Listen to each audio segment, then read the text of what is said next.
Matrix অধ্যায়ের basic যে concept বা কথাবার্তাগুলো আমাদের জন্য প্রয়োজন সেগুলো আমরা পর্যায়ক্রমে অনেক কিছুই দেখে ফেলছি।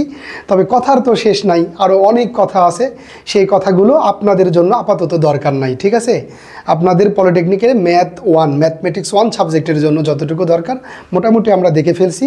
আর আমরা যে মোটামুটি সব কিছুই দেখে ফেলছি বেসিক বিষয়, তা আমরা এখন বুঝবো। এখন আমরা কি করব, বোর্ড প্রশ্ন নিয়ে কাজ করব। আপনারা করবেন কি, বেসিক যে জিনিসপত্রগুলো দেখানো হয় এগুলো আপনারা একটু খাতাতে নোট করে নিয়ে ভালো করে প্র্যাকটিস করার পরে, 1-2বার প্র্যাকটিস করার পরে বোর্ড প্রশ্নগুলোতে চলে আসবেন, তাহলে আপনাদের জন্য অনেক সহজ হবে।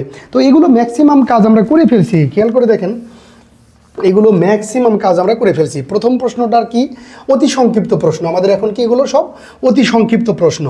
প্রথমটা হলো ম্যাট্রিক্স কাকে বলে, তো এটা আমরা পড়ে ফেলছি, এর আগেই পড়ে ফেলছি। ঠিক আছে, কি বলা হলো, যদি কোনো বীজগাণিতিক রাশি, সংখ্যা বা প্রতীককে যদি থার্ড ব্র্যাকেট, তৃতীয় বন্ধনী, প্রথম বন্ধনী বা ডাবল বারের ভিতরে যদি আবদ্ধ করে প্রকাশ করা হয় বা লেখা হয়, তবে তাকে কি বলে, ম্যাট্রিক্স। এটা আমরা পড়ে ফেলছি, এভাবেই লিখবেন, আপনার মন যেভাবে বলে, শুধু মেইন কথা থাকলেই হলো।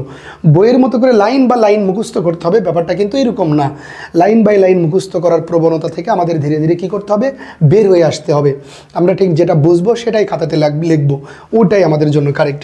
এরপরে কি, ইনভার্স ম্যাট্রিক্স বা বিপরীত ম্যাট্রিক্স, এটা নতুন, এটা নিয়ে কথাবার্তা বলা হয়নি।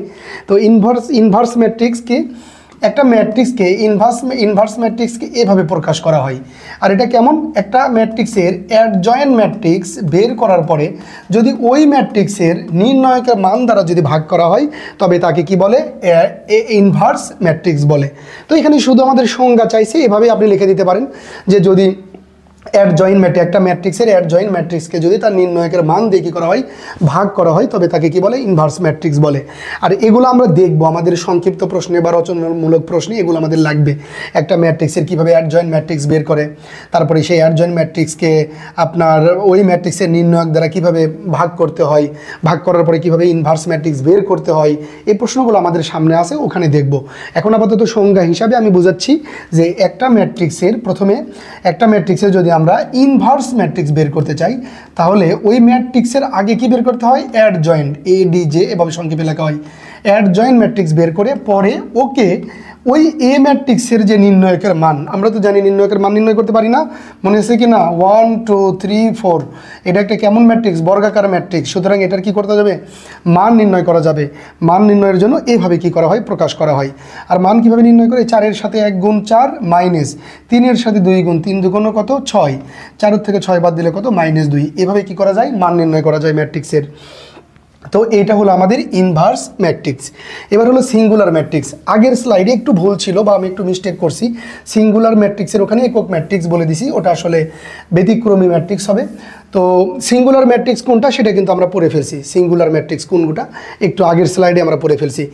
প্রতিসম ম্যাট্রিক্স বা সিমেট্রিক্স ম্যাট্রিক্স কোনটা, এটা কিন্তু আমরা আগেই পড়ে ফেলছি।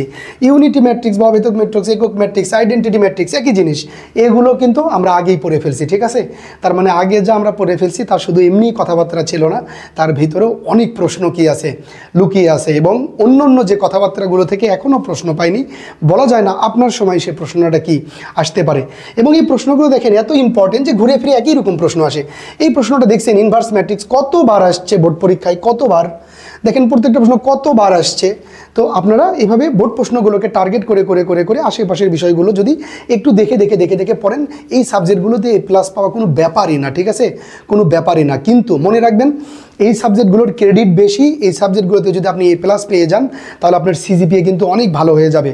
এবং আমার মনে হয় আপনি যদি অল্প কিছুদিন একটু রেগুলার পড়াশোনা করেন, একটু যদি রেগুলারিটি মেনটেন করেন, তাহলে এই সাবজেক্টগুলোতে A+ পাওয়া কোনো ব্যাপারই না। ঠিক আছে, এমনিতেই সাধারণত SSCতে যেভাবে পড়াশোনা করছেন, লম্বা সময় তো 2 বছর ছিল SSCর সময়, ওই সময় আপনারা ধীরে ধীরে পড়াশোনা করছেন, 7 দিন পড়েননি, কোনো প্রবলেম নাই, পরে পড়াশোনা করছেন।